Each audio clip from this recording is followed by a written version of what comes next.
Yadav films Bhojpuri Sonu Chamoli.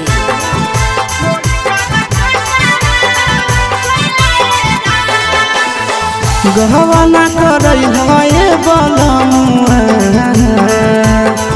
गहवाना करई है बलमुआ।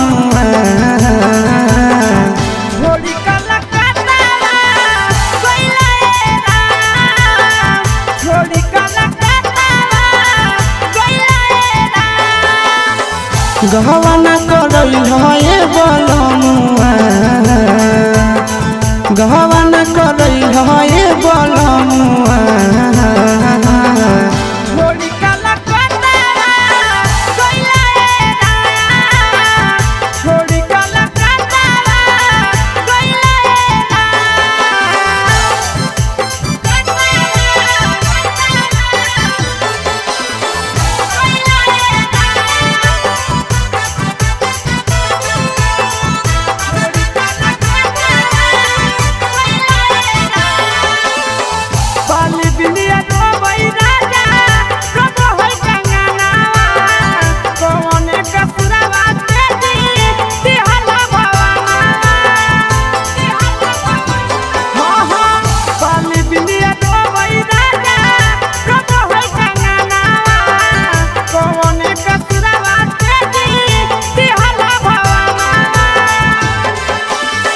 सरधोना पुरैल है बलमुआ, सरधोना पुरैल है बलमुआ।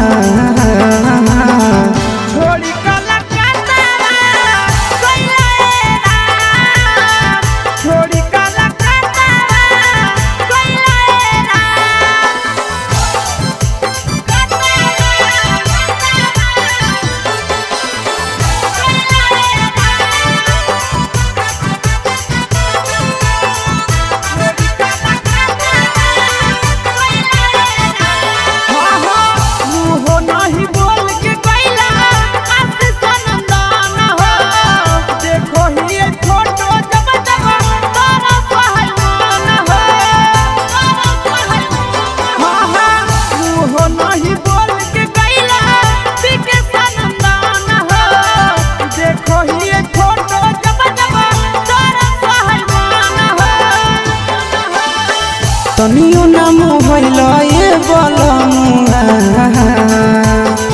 तनियो नाम होइल ये बलमुआ।